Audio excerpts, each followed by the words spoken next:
Mead, mead, mead, mead. Alrighty, hello everyone. Today we're going to be making some mead. The first thing you will need for mead is honey. I have Canadian honey, 3 kilograms. This is local enough. The next thing you will need, obviously, is some yeast. I'm using some Red Star yeast. You will need some airlocks. Make sure that the size that you get will fit with whatever you are using. I'm going to be using some yeast nutrient, some yeast energizer, and over here we're going to be filling up 2 1-gallon containers and the funnel. So first thing is first is to sterilize this. So we'll do that and let's get started. I also forgot to mention we're making alcohol, so crack a beer and enjoy. So basically we're sterilizing our jugs, our funnel, pretty much everything that's going to come in contact with the mead. It should be said that this is, you should use brewer's sanitizer, but I didn't want to buy some, and I just so happen to have some super oxygen, hydrogen peroxide, food grade, 35%. It is, well, it'll turn you like super white if you're white already. It burns. Don't, like, dilute it is what I'm saying. So we're using that to disinfect and sterilize everything. I'm going to get the funnel a little better later, once these 1 gallons are out. We're using cold water because if you use hot water, the hydrogen peroxide will start to, I don't know, it chemically changes, turns into hydrogen and, well, I don't know. It's a bunch of bullshit. Yeah, it does some chemistry and then, you know. Leave that to Bill Nye. Yeah, Bill Nye would be all about it. So we're using cold water for that exact purpose, but just basically make sure your jugs are all good and sterilized. And then we can get into the next part. You know why it smells like honey? Because it's fucking honey, man. Oh, no way. So for this, we are using 1 kilogram of honey per 1 gallon of jug that we're using. Don't ask me why. I just think it's a good idea. I'll let you know how it goes because I don't really know what the fuck I'm doing, as does anybody. So we don't have a scale worthy of like multiple kilograms. I have like a smaller scale and a bathroom scale. So all I did was just marked out little lines on the pail, give or take. And then we take the honey and we're going to throw it in this pot of water until we're down as much on the lines. Boil the honey so it's all liquid, and then we're going to pour it from here, like cool it off obviously, and then pour it through the funnel, and then put it into our gallon jug, and then add the yeast. So we're gonna be boiling some honey, boys. Look at that honey. Look at that honey.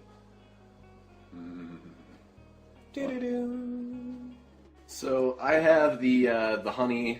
It's not boiling. It's just on a warm setting. This being said, I'm putting my mixture, I guess, on low heat. There have been cases where people have actually caramelized their honey, like they've boiled all of the water off and they've actually like burnt a little bit of the honey for added flavor. Since this is raw honey and I like more of a sweeter, not so much of a caramelly type texture, I'm just doing low heat. But that being said, you can do whatever you want. So Variety is the spice of life, and unfortunately there's no measurements you can make putting it in your mead. yeah, true enough. So we're just going to let this dissolve so that there's no honey left in a solid form, and then we're going to have some fun with some yeast. So, Yeast! Woo! So sorry we didn't show you, but we did boil it. We heated it up so that all the honey became very much a fluid, and then we just ladled it into the funnel. Because I hate pouring out of pots, and that's just scary. So this is in here. It's still a little warm, so we're letting it cool off. Just enough to get the honey dissolved enough, you know. Yeah, so nothing too dramatic. So we can actually pour it, yeah. Over here, I have combined the two, the yeast energizer and the nutrient. Energizer. Let's get the nutrient up close. Oh, and then there's the energizer. It's all folded because I had to cut the bags, but... So that is all measured out. Be sure you measure that when you make the stuff. Important. So this is set up for 1 gallon. All we have to do is add water, stir, dissolve, pour it into the bucket. The only other issue is if you look on the Red Star yeast packet at the back in the small print, as I drop it. It says here useful for one of these envelopes makes 5 gallons, right up in here, if you can see that. So we have to divide this in half because we're making 1 gallons. I mean, I could add the full packet of yeast to a 1 gallon thing, but I don't know how that would turn out. So we're going to have like half and half, so it'll be 2.5 grams of yeast per gallon. To do that, we are just going to use a basic kitchen scale. Highly recommend one of these for the small brewer type measurements for yeast and for pretty much anything, in case they are not in teaspoons, they are in gram measurements or whatever. So we're going to mix up half of this with water and this with water, add this, and then our yeast to the mead, fill her up, and we should be good.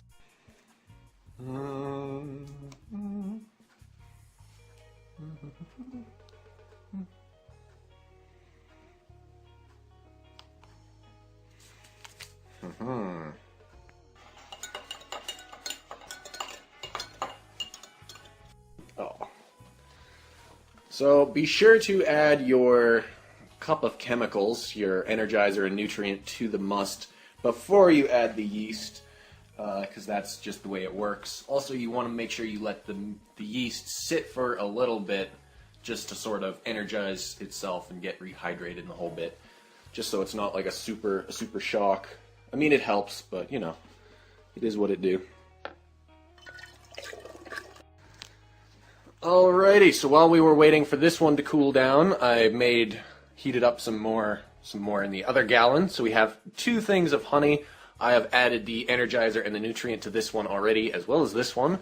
So now all that is left is to add our yeast, which has been sitting for a bit, to this one, and then mix up another thing of yeast and let it sit for a bit, and then add it to that one, and then fill her up the rest with water. This is spring water, not tap water. I mean, you can use distilled water, would be better just for lack of, I don't know, parasites and whatnot. This is spring water, so it has a high mineral content, because I know some people add, they add like calcium tablets to add like a mineral content, but this water has a lot of minerals. Oh, hey, beer. So we don't have to worry about adding mineral tablets to that. So we add that one to this, fill it up full of water, give it a stir, add more yeast, let it rest, and then we add water to the airlocks, and then we're done.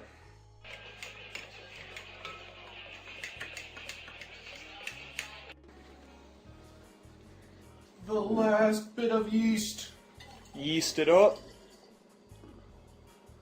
Still a little bit in the bottom. Let me just. I'm not left-handed, so I'm not going to attempt the wine swirl. There we go. There it goes. All the yeast for all the marbles. We're going to do the final stir, and then we'll top it up with water, and then we'll call it there. So this is the final one. You want to give your mead a good